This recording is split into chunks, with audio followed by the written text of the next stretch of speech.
Try ko nga din gumawa ng petroleum jelly sa kalamansi. Pangtanggal daw ng itim-itim. Baka sakaling matanggal yung piklat ko. Ito na yung isang kalamansi. Tapos haluan ko ng petroleum jelly.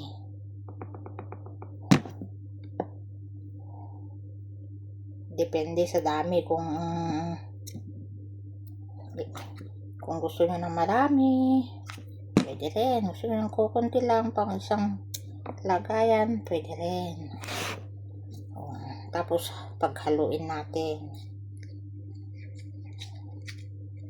Kalamansi with petroleum jelly. Try ko nga din, baka sakaling matanggal yung mga piklat sa paa ko. Walang masama kung try natin. Ganyan, kalamansi saka petroleum jelly. Yung gloves na ihalo sa shampoo, nasubok ko na yon. Effective yun. Tutubo ang buhok, kakapal ang buhok. Kaya i-try ko ito kung effective din. Pero yung gloves talaga, saka shampoo, effective yun. Na-try ko na.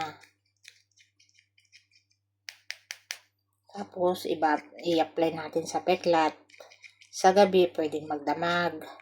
Sa araw, pwedeng sandali lang kasi mainit sa araw. Mahapdi yung kalamansi. Try natin. Okay, tapos na.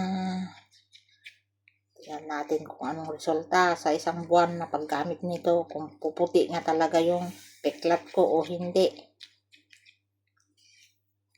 Update ko kayo guys kung effective ito. Pero yung gloves saka shampoo, effective yun.